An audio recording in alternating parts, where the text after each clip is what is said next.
గ్రంథం 14వ అధ్యాయము 19 నుండి 22వ వచనం వరకు చదువుకున్నాం, ధ్యానించుకుని బైబిల్ పట్టణాన్ని ముగించుకున్నాం. నీవు యోధాను బొత్తిగా విసర్జించితివా? సియోను నీకు అసహాయమైన మాకు చికిత్స దొరకకుండానంతగా నీవేళ మమ్మను కొట్టితివి. మేము సమాధానం కొరకు కనిపెట్టుచున్నాం, కానీ మేలేది కనపడట్లేదు. చికిత్స కలుగు కాలం కొరకు కనిపెట్టుకొనిచున్నాము, కానీ భీతి కలిగి ఉన్నది. ఇది యూదా వారి యొక్క, సియోను వాసుల యొక్క దురవస్థ, దుస్థితి ఈ విధంగా ఉంది. కాబట్టి ఎవరైనా సరే భక్తులై ఉండి తమ దేవుని ఇష్టానుసారంగా జీవించినప్పుడు, తమ దేవునికి కోపం తెచ్చినప్పుడు, దేవుని యొక్క నిబంధనకు లోబడి ఉండకుండా ఉన్నందుకు, ఈ నిబంధన అనేది అంతకుముందు కూడా చెప్పుకున్నాం, ఇది రెండు పార్టీలు కలిస్తేనే నిబంధన కొనసాగుతుంది. దేవుడు తాను విమోచించిన ప్రజలతో నిబంధన చేశాడు. దేవుడు ఎప్పుడు కూడా ఆ నిబంధన గుర్తుపెట్టుకుంటాడు, దాన్ని పాటిస్తాడు. అయితే మనుషులు ఏం చేస్తారంటే, భౌతికమైన క్షేమస్థితి కలిగినప్పుడు వారు దేవుని మర్చిపోతారు, దేవుని భయాన్ని విడిచిపెడతారు, దేవుని యొక్క ఆజ్ఞల్ని ఉల్లంఘించడం మొదలు పెడతారు.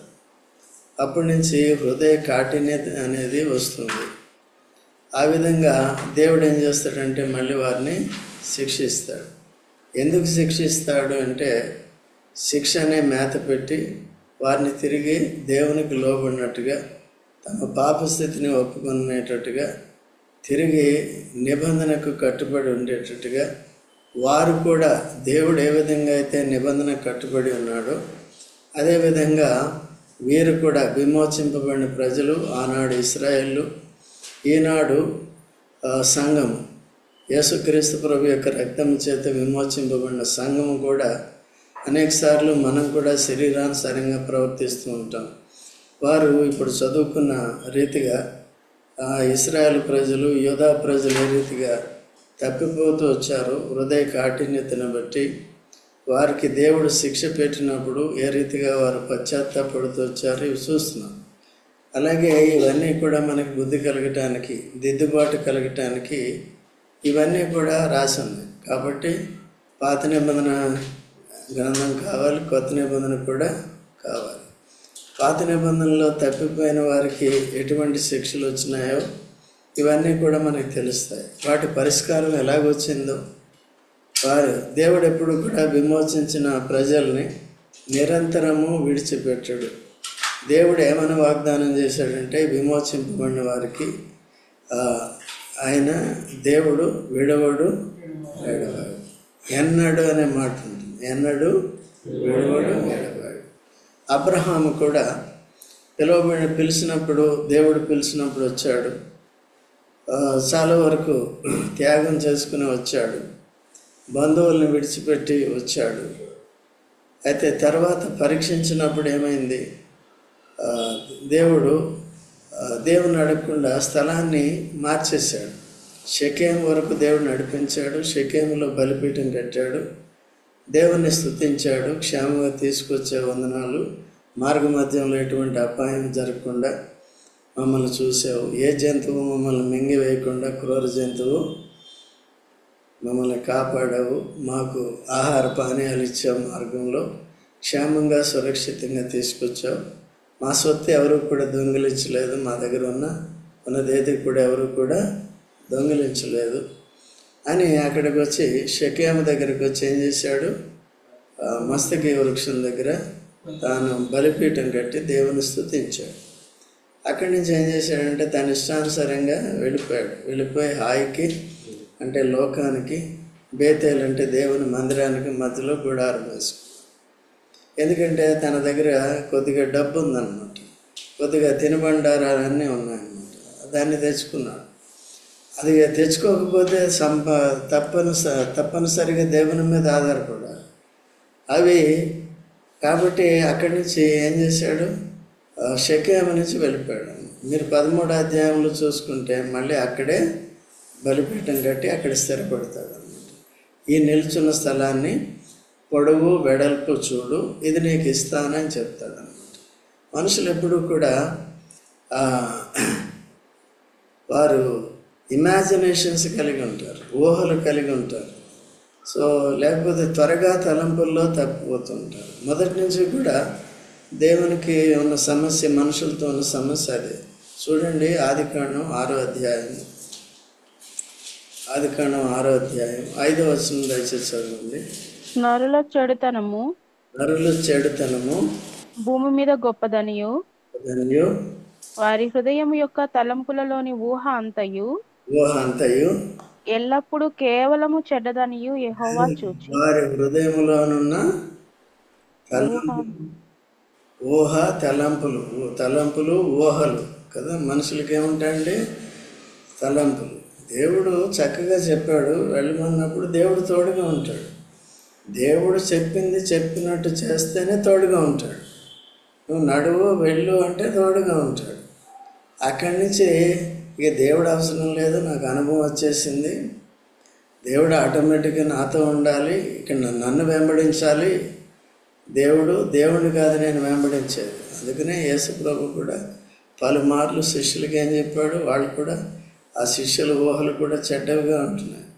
అది ఆత్మీయ జీవితానికి దేవుడు వారిని దేని కొరకైతే పిలిచాడో ఆ పరిచర్యకి వ్యతిరేకంగా ఉంటున్నాయి. యేసు ప్రభుకి ఉద్దేశాలు నెరవేర్చేటట్టుగా లేవన్నమాట. అనేక సార్లు వారిని కూడా గద్దిస్తూ వచ్చాడు. అనేక సార్లు పరిశోధనలు పెట్టి శ్రమలు అనుమతించి వారి ప్రయత్నాలన్నీ విఫలం అయినప్పుడు వారిని తిరిగి సమకూరుస్తూ వచ్చాడనమాట. సో అలాగే పితరులైన అబ్రహాము కూడా అదే పరిస్థితిలో తిరిగి తన జీవితం అంతా ఏమైపోయిందండి, ఊహను బట్టి వెళ్ళాడు. తర్వాత ఆ విధంగా నష్టపోయాడు. చివరికి ఐగుప్తికి వెళ్ళిపోయేదాన్ని అంతవరకు కూడా దిగజారిపోతూ వచ్చాడు కదా. సో కాబట్టి భార్యను కూడా నేను అనుకోవడం, ఇక్కడ ఉన్నవారు ఏ పరిస్థితి వచ్చినప్పటికీ కూడా సావన్నా సస్తాం కానీ నా భార్యను భార్య కాదని చెప్పనంటాం. ఏం జగరన్నా ఇటువంటి పరిస్థితి వచ్చింది, నీకేం చేస్తావు? శోభమ్మ కాదంటావా? ఏ వంశీ అంటావు కదా, సురేష్ అంటాడు అన్నాడు. మరి చూడు, అబ్రహాం కంటే అంత గొప్పవాళ్ళం మనం. అర్థమైంది? కరువు వచ్చినప్పుడు తెలుస్తుంది మనకి. ఎవరైనా ఒక దెబ్బ కొడితే ఏం కాదు, కానీ ఒక తిడితే దానికే మనం తట్టుకోలేము. కరువు వచ్చినప్పుడు తెలుస్తుంది. అర్థమైందా? జేబులో డబ్బులు లేనప్పుడు, అసలే ఎక్కడ పరిస్థితి లేనప్పుడు అప్పుడు అర్థమవుతుంది. మనిషి దేన్నైనా భరించగలుగుతాడు కొంతవరకు, కానీ కరువుని భరించలేడు. ఇవే కరువు వచ్చిందనుకో దొంగతనాలు ఇవన్నీ ఎక్కడి నుంచి వస్తాయి? అది అర్థమైందా? సో అందుకనే అటువంటి పరిస్థితుల్లో దేవుడు పాఠం నేర్పించాడు. పతనాల ద్వారా పాఠం నేర్పిస్తాడు. పతనాల ద్వారా వారు నేర్చుకుని ఇంకెప్పుడు అలా చేయకుండా ఉంటారు. అందుకనే అబ్రహాం వంటి భక్తులు చేసిన తప్పు మరొకసారి చేయలేదు. కొత్త తప్పులు చేస్తారు.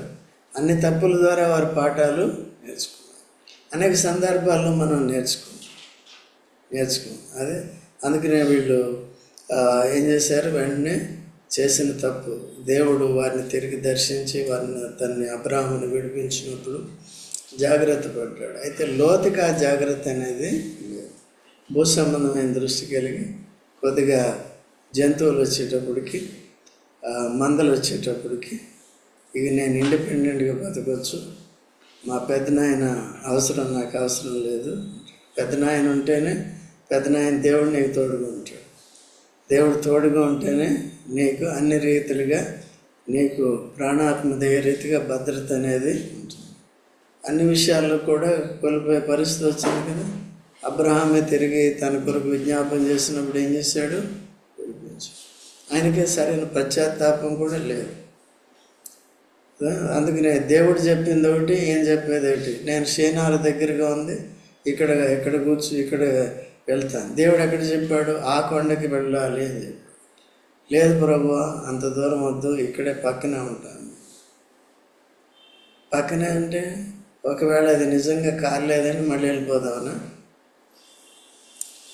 ఒకవేళ నిజంగా ఏమన్నా కొద్దిగా వాళ్ళ ఇల్లు, వాళ్ళు ఉన్న నివాసం మిగిలి ఉంటే, కాలకుండా ఉంటే మళ్ళీ దాంట్లో ఉన్న బట్టలు తెచ్చుకుందామనా, బంగారం తెచ్చుకుందామనా దగ్గర. ఇట్లా మానవుని ఊహల గురించి చెప్తున్నాం. ఊహలు, తలంపులు ఎటువంటి వంట? కేవలం మళ్ళీ ఎన్ని తలంపులు, ఎన్ని ఊహలు వస్తాయి చెప్పండి మీరు? యూత్ కాదు, పెద్దోళ్ళు కూడా. ఆ ఊహలను బట్టే మనం తప్పిపోతున్నాం అన్నమాట. మనకు వచ్చే కష్టాలు, మనకు వచ్చే నష్టాలు, మనకు వచ్చే దరిద్రత. సో ఇదంతా కారణం ఏంటండి? కేవలం తలంపులను బట్టి వెళ్ళిపోతుంది. దేవుడు తోడుగా ఉంటాడు, దేవుడు నడిపిస్తాడు, కొద్దిగా ఓర్పు కలగాలి అని ఆ ఓర్చుకున్నందుకు కలిగే కొద్దిపాటి శ్రమను విడిచిపెట్టి దేనికి వెళ్ళిపోతాం మనం? శ్రమలో, ముళ్ళల్లో ఇరుక్కుపోతాం. అది కొద్దిగా ఎక్కువ కాలం ఉంటుంది కష్టం. మళ్ళీ దేవుడు వచ్చి విడిపించే వరకు కూడా ఆ పరిస్థితి. అదే యోబును చూడండి. యోబు శ్రమలు తీరిపోయే, ఎంత తీవ్ర పరిస్థితి వచ్చినా సరే కదండి. పిల్లలు పోయారు, జంతువులు పోయినాయి, పంటలు పోయినాయి, సో భార్య పోయింది. ఒకదాని తర్వాత ఎంత ఓర్పు ఉందండి ఆయనకి. అందుకని యాకోబు మాట రాస్తాడు చూడండి. యాకోబు పత్రిక ఏం చేస్తున్నా? యాకోబు పత్రిక 5వ అధ్యాయం 9వ వచనం చదవండి.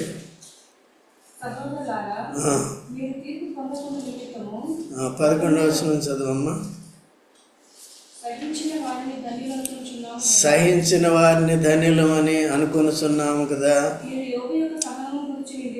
యోబు యొక్క సహనమును గురించి ఏం చేశారు? విన్నారా? విని యోచన చెయ్యాలి. అర్థమైందా? దాంట్లో ఏం చేశాడండి? ఎంత సహనం ఉంది. కనవాడని తెలుసుకొని ఉన్నారు. ఓకే, యోబు యొక్క సహనమును గురించి మీరు విన్నారు. ఏం విన్నాం చూడండి. ఒకదాని తర్వాత మనం చూస్తే ఎంత భయంకరమైన పరిస్థితి. అంతట్లో కూడా ఎంతో సహనం కలిగి ఉన్నాడా లేదా? మన సహనం ఉందా లేదా ఎప్పుడు తెలుస్తుంది? శ్రమలు వచ్చినప్పుడు, కష్టం వచ్చినప్పుడు, నష్టం వచ్చినప్పుడు. అర్థమైందండి? కొన్నిసార్లు అప్పుడు ప్రార్థన ఉండదు, మందిరం ఉండదు. నెమ్మదిగా మందిరానికి వచ్చేవాళ్ళు నెమ్మదిగా ఇంటికి పరిమితం అవుతాం. ఆన్లైన్ మళ్ళీ కొద్దిగా లేట్ అయిపోతూ ఉంటుంది. అదే మనకి మంచిగా మేలు మీద మనం అనుకున్నట్టు జరిగినాయి అనుకో, కొద్దిగా ఆసక్తి చూపిస్తాం. అది కూడా మేలు స్థిరమైపోయింది అనుకో, మనకి క్షేమస్థితి స్థిరమైందనుకో, లోపల ఆంతర్య స్థితి పోతుంది, ఆత్మీయ స్థితి పోతుంది. అందుకనే నన్ను చూడు, చేతులు కట్టుకో, నువ్వు కూడా నిద్రపోతున్నావు ఎటురా, అలసిపోయేస్తారు, ఏం చేయాలో అర్థం కాదు. కాబట్టి ఇవన్నీ గుర్తుపెట్టుకోవాలి. ఇవన్నీ కంపల్సరీ మీ జీవితాల్లో వస్తాయి. మీ పేరెంట్స్ జీవితాలు ఆల్రెడీ వస్తున్నాయి. ఇవన్నీ చూసుకోవాలి. ఇప్పుడు ఎందుకంటే మనం దేవుణ్ణి ప్రశ్నించడానికి మన హక్కు లేదు. మన విలువ పెట్టి మనల్ని కొనుక్కున్నాడు. కాబట్టి ఆయన విధానంలోనే in his own process is going to prepare us for eternity. అంతేనా? యేసుక్రీస్తు ప్రభు కూడా అదే మార్గంలో వెళ్ళాడు. శిలువ మార్గంలో వెళ్ళాడు, శ్రమల మార్గంలో వెళ్ళాడు, మరణం వరకు కూడా. ఇంకా యేసు ప్రభు సహనాన్ని చూడండి, అది మన కొరకు. అర్థమైందా? కాబట్టి అంటే కంపేర్ చేయలేం. వాళ్ళ భక్తుల యొక్క శ్రమలు ఇన్కంపేరబుల్, దాన్ని మనం కంపేర్ చేయలేం. సో యేసు ప్రభు కంటే యోబు ఎక్కువ శ్రమ పొందాడు, ఎవరిది వాళ్ళదే. అందుకనే పౌలు ఏమంటాడంటే చూడండి, కొలస్సీలకు రాసిన పత్రిక 1:24, కొలస్సీ 1:24. ఇప్పుడు మీ కొరకు నేను అనుభవించుచున్న శ్రమల యందు సంతోషించుచు ఎవరి కొరకు అండి? మీ కొరకు, సంఘము కొరకు అనుభవించుచున్న శ్రమలను బట్టి నేనేం చేస్తున్నాను? సంతోష నేను వాళ్ళ కొరకు ఎందుకు శ్రమ పడాలి, సంఘం కొరకు ఎందుకు శ్రమ పడాలి అని అనుకుని అనేక విషయాలు, సంఘ విషయాలు అవాయిడ్ చేయడానికి ప్రయత్నం చేస్తాం. ఎక్కడైతే కష్టం ఉంటుందో, ఎక్కడైతే అవమానం ఉంటుందో, సువార్త అనే దగ్గర కానీ ఇవన్నీ ఇక్కడ అవాయిడ్ చేస్తూ ఉంటారు. చాలామంది అట్లా చేస్తున్నారు. కాబట్టి వారి గతి ఏమవుతుందో మనకు తెలియదు. ఏమవుతుందండి? ఇలాగ అవుతుంది. సో చదవమ్మా. సంఘము ఆయన శరీరము కొరకు క్రీస్తు పడిన పాటలలో కొదువైన వాటి యందు నా వంతు నా శరీరమందు సంపూర్ణము చేయుచున్నాను. చూసారండి, క్రీస్తు పడిన పాటలలో కొదువైన నా వంతు కదా. ప్రతి వారికి కూడా క్రీస్తు పునాది రాయి అయ్యాడు, మూలరాయి అయ్యాడు. మూలరాయిగా తన మానవాళి పాపాన్ని పరిహారం చేశాడు. అపోస్తలుని ఏర్పరచుకున్నాడు. వాడు పునాదిరాలుగా వాళ్ళ శ్రమల వాళ్ళు మనల్ని అందరినీ, సంఘాన్ని, సార్వత్రిక సంఘాన్ని ఆ పునాది మీదకి, ఆ కట్టడల మీదకి, ఆ పద్ధతుల మీదకి, అదే దైవ చిత్తం అంటే దాని మీదకి తీసుకురావడానికి వాళ్ళు ప్రయాసపడ్డారు. కొరింథీ సంఘాన్ని సరిదిద్దడానికి ఎంత ప్రయాసపడ్డాడండి, ఎన్ని తిన్నాడండి. ఆయనకి డబ్బులు కూడా తీసుకుంటే ఏడ్చేవాళ్ళు. అవి కూడా రాసి ఉన్నాయి. ఇచ్చే దగ్గర కూడా ఇచ్చేవారు కాదు, అవి కూడా ఉన్నాయి కదా. అందుకని ఆయన ధనవంతుడై ఉండి మీ నిమిత్తము దరిద్రుడు. ఆయన మిమ్మల్ని ధనవంతుడిగా చేస్తాడు. మీరే ఆయనకి ఇచ్చేది కాదు. అది పక్కన పెట్టండి. అది కట్టడా ఇచ్చాడు. ఇమ్మని మీ విశ్వాసాన్ని, విధేయతను పరీక్షించడానికి పెట్టాడు. అది సంఘానికి కూడా ఫిజికల్గా అవసరం, పరిచర్యకు కూడా అవసరం. కాబట్టి అట్లా ఇవ్వండి, 2 రకాలుగా ఇవ్వండి అని చేశాడు, చెప్పాడు. ఇవన్నీ కట్టడు. అందుకనే మనం చేయవలసిన త్యాగము, పడవలసిన ప్రయాస, సంఘం కొరకు ఏం చేయాలి? పడేది నేర్చుకోవాలి. చివరికి అదంతా ఎవరికో పోదంతా మనమే అనుభవిస్తాం. ఓకేనా? ఏదో సంఘం అంతా. సో కాబట్టి ఇటువంటి గ్రహింపు మనకి కలిగి ఉండాలి. సో శ్రమలను తట్టుకోవడానికి, ఒకవేళ దైవ చిత్తానుసారంగా శ్రమపడినప్పుడు, సంఘక్షేమం కొరకు శ్రమపడినప్పుడు మనం ధన్యులమే. ఓకే. అయితే భక్తిహీనులుగా ఉండి మనం దేవుని పనులు చేయకుండా తప్పిపోయి శ్రమలు తెచ్చుకుంటాం. ఓకే. శ్రమలు తెచ్చుకున్నప్పుడు ఈ ఇశ్రాయేలు అందరూ కూడా ఏం చేశారంటే, దేవుని నిబంధనకు లోబడకుండా, దేవుని ఆజ్ఞలకు లోబడకుండా, దేవునికి విరోధంగా వారి ఊహలు, కేవలము ఎల్లప్పుడూ కేవలం చెడు, వారి తలంపులు, ఊహలు ఎల్లప్పుడూ కేవలం చెడు. మనం కూడా పరీక్షించుకోవాలి, సరి చేసుకోవాలి ఎప్పుడు కూడా. అందుకనే నరుని హృదయంలో పుట్టు ఆలోచనలు యెహోవా తీర్మానమే స్థిరం. ఎక్కడుంది? సామెతలు 16:1 చూడండి. 16 సామెతలు ఎన్నో వచ్చిన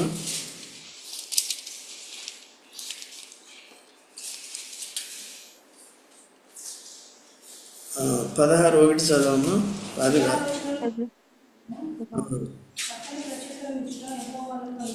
అదే. కాబట్టి ఇదొకటి హృదయ ఆలోచనలు మనుషుని వశము. అయితే చక్కని ప్రత్యుత్తరించుట నరుని హృదయంలో కలుగు, అదొకటి.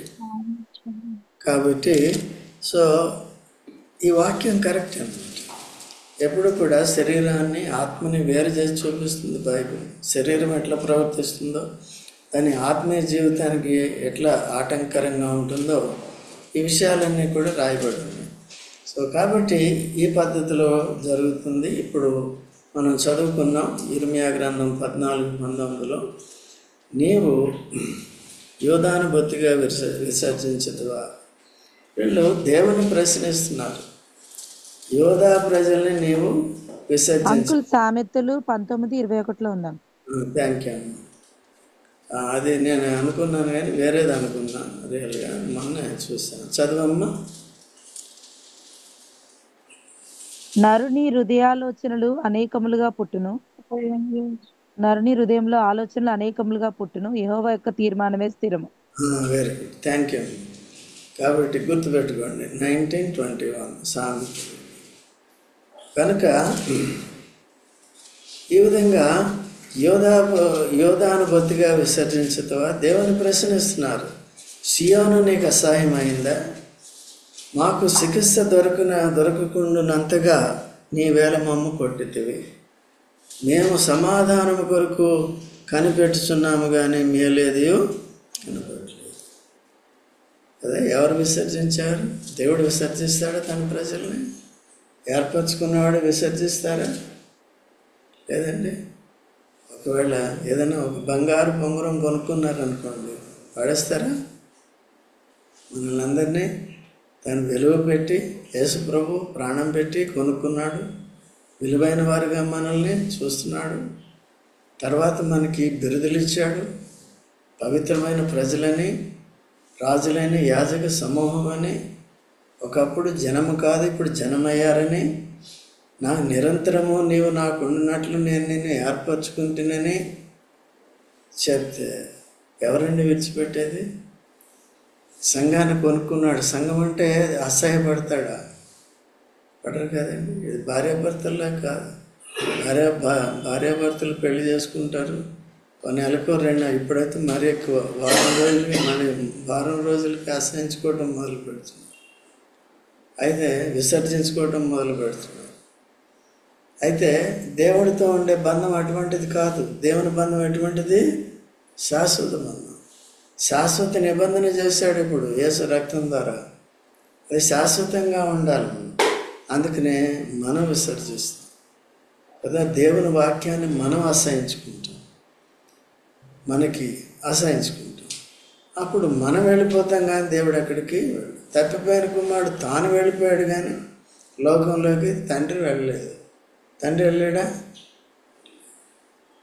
అయితే అన్న ఇంట్లోనే ఉన్నాడు కానీ తనకి ఆంతర్య మార్పు లేదు, స్వార్థం ఉంది, ప్రేమ లేదు. అది కేవలం నేను తండ్రితో ఉన్నానంటే సరిపోదు. ఏముండాలి? ప్రేమ కూడా ఉండాలి. ఎటువంటి ప్రేమ ఉండాలి? తండ్రికి ఎటువంటి ప్రేమ ఉందో, తండ్రికి ఎటువంటి బాధ్యత ఉందో అది ఉండాలి. యేసు ప్రభుకి ఎటువంటి ప్రేమ ఉందో, సంఘంలో ఎటువంటి బాధ్యత ఉందో, ఇటు సేవ చేసే వరకు కూడా అదే ఉండాలి. మనందరికీ కూడా అదే ఉండాలి. అందరూ కూడా సేవ చేస్తున్నాం ఉండాలి. ఆ మనసు అనేది ఉండాలి. వాళ్ళు వద్దు వీళ్ళు వద్దంటే నేర్పిస్తాం. ఒకవేళ సంఘానికి ఆటంకరంగా ఉంటే మనం ఏం చేయలేం. ఓకే, వాళ్ళని దేవుడు పక్కకు పెట్టేస్తాం. సంఘంలో కూడా పక్కన పెట్టాలని కూడా ఉంది. ముళ్ళుగా ఉండకూడదు. ఇక్కడ ఇతరులకి పాడు చేసేటట్టుగా ఉండకూడదు. ఓకే, సో ఇవన్నీ కూడా ఉన్నాయి. వీళ్ళు ఏ విధంగా ప్రశ్నిస్తున్నారు? మాకు చికిత్స దొరకకుండా నీ వేల మమ్మును కొట్టిదివి. అందుకనే చూడండి, యెషయా గ్రంథం 1వ అధ్యాయం 3వ వచనం చదవము. ఎద్దు తన కామందు నెరుగును, గాడిద సొంత వాని దొడ్డి తెలుసుకొనును. ఇశ్రాయేలుకు తెలివి లేదు, నా జనులు యోచింపరు. చూసారా? వాడికి తెలివి లేదు, యోచింపరు. ఎవరికండి? ఇశ్రాయేలు ప్రజలకి తెలివి లేదు, యోచింపరు. తర్వాత చదవమ్మా. పాపిష్టి జనమా, దోషభరితమైన ప్రజలారా, దుష్ట సంతానమా, దోషభరితులైన జనులారా, దుష్ట సంతానమా, ఎన్ని బిరుదులు ఉన్నాయి చూడండి. ఇశ్రాయేలుకే ఎన్ని బిరుదులు ఉన్నాయి చూడండి. చదువు ఇంకా. చెరుపు చేయు పిల్లలారా, మీకు శ్రమ. చూడండి, ఇన్ని బిరుదులు ఉన్నాయి. మనల్ని కూడా వదిలేస్తే, పాపానికి వదిలేస్తే ఇన్ని బిరుదులు ఇవన్నీ చేస్తాం అన్నమాట. సో ఈ గాయాలంటే ఇవన్నమాట. తర్వాత చదవమ్మా. వారు యెహోవాను విసర్జించి ఉన్నారు. వారు యెహోవాను విసర్జించి ఉన్నారు. యెహోవా విసర్జించలేదు. దీన్ని బట్టి ఓకేనా? ముఖం కడుక్కురాయి బాత్రూమ్. చదువు. ఇశ్రాయేలు యొక్క పరిశుద్ధ దేవుని దూషింతురు, ఉమ్, ఆయనను విడిచి తొలగిపోయి ఉన్నారు. ఉమ్, నిత్యము తిరుగుబాటు చేయుచు ఉమ్. మీరేలా ఇంకనూ కొట్టబడుదురు. ప్రతివాడు నడినెత్తిని వ్యాధి కలిగి ఉన్నాడు. వాడి చేతులు ప్రతివా పట్టుబడుతున్నారండి. వాడి పాపాలే వాళ్ళు పట్టుకుంటున్నాయి. వాళ్ళు దేవుడిని విసర్జించినందుకే వాడు శత్రువు వచ్చి కొడుతున్నాడు. దేవుడు ఎలా బాధ్యుడు అవుతాడు? How can you blame God? నీవు మమ్మల్ని ఎందుకు విసర్జించావని డిమాండ్ మళ్ళీ కదా. అలా ఉంటాయండి మన భక్తి. మీరంతా మంచివాళ్ళు. ఇలాంటి పరిస్థితులు వచ్చినప్పుడు చూసుకోవాలి. ఇవన్నీ ఎన్నెన్ని రకాలుగా వాళ్ళు చేశారు. ఇవన్నీ వర్డ్ బై వర్డ్ చదువుకొని గుర్తుపెట్టుకోండి. మీటింగ్ అయిపోయిన తర్వాత కూడా శ్రద్ధగా చదువుకోండి. కొంతమందికి ఆటోమేటిక్గా గుర్తుంటాయి, కొంతమందికి నాలాంటి వాళ్ళకి గుర్తుండవు. మనం ఏం చేయాలి? పెట్టుకుని అది లేకుండా జాగ్రత్తగా చూసుకోవాలి. తర్వాత అందుకనే ఇప్పుడు రియలైజేషన్లోకి వచ్చారు. ఇప్పుడు గ్రహింపు వచ్చింది. 20వ వచనం చూస్తే, యెహోవా దుర్మార్గతను మా పితరుల దోషమును మేము ఒప్పుకొను కదా. దానియేలు కూడా అట్లా చేశాడు కదా. నిన్న ఆంటీ వాక్యం చెప్తే అన్నాం కదా. చూడండి ఎంత 9:8 దానియేలు గ్రంథం 9:8 చూడండి.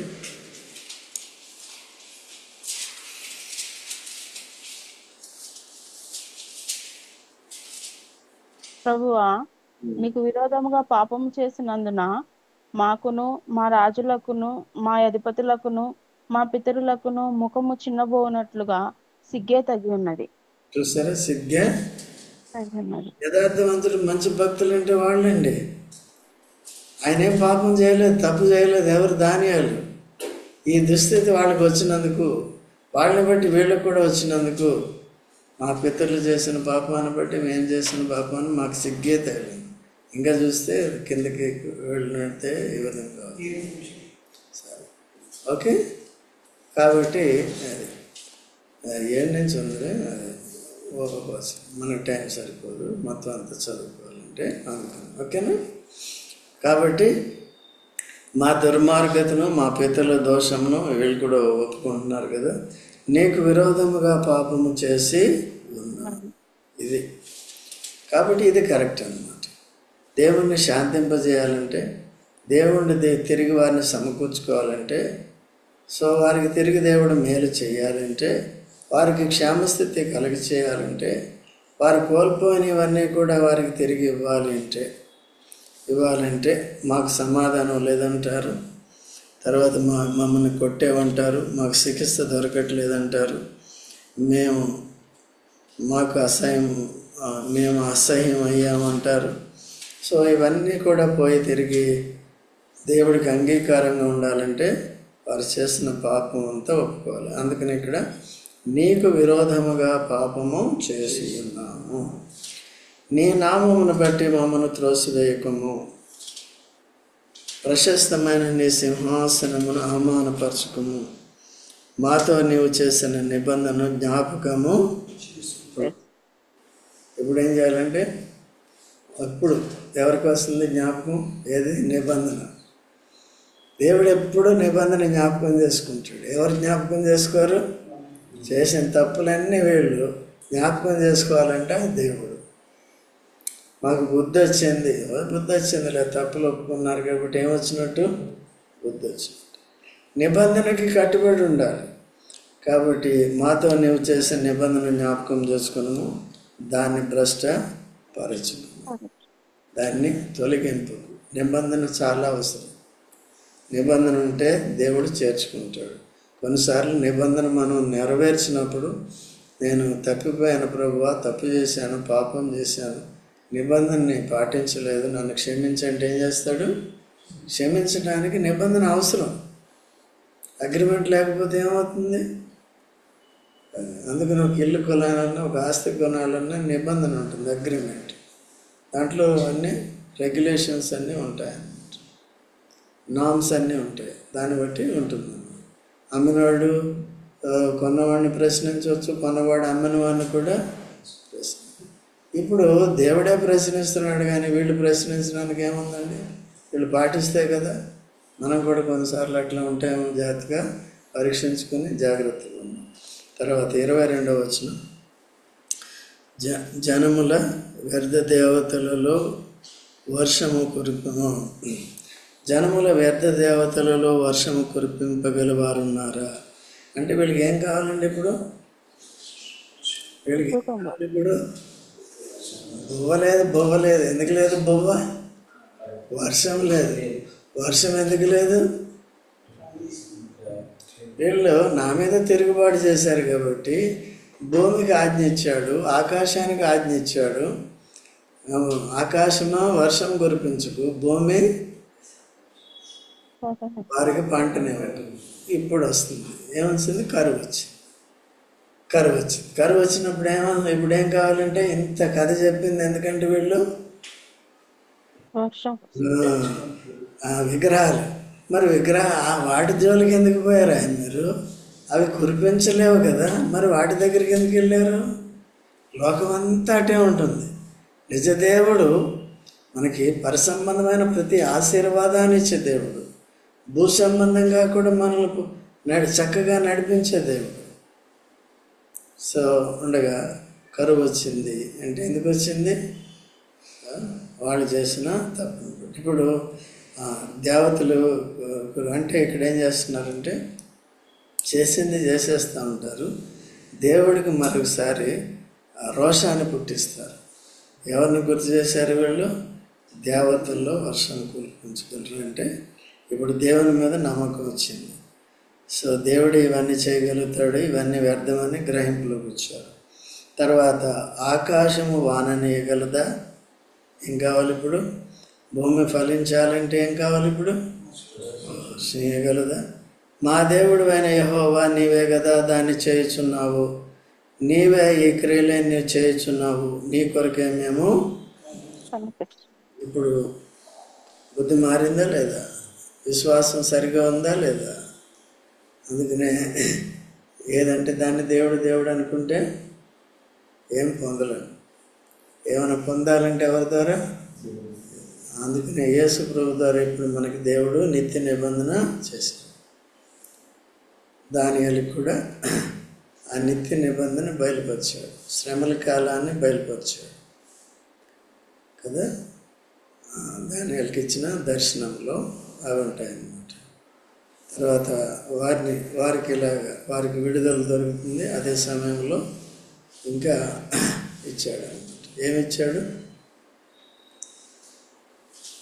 యేసుక్రీస్తు ప్రభు ద్వారా నిత్య దేవుని ఆ యేసు రాజ్యం నిత్య నిబంధనని వీళ్ళు ఎలాగ మారని, ఎవరు?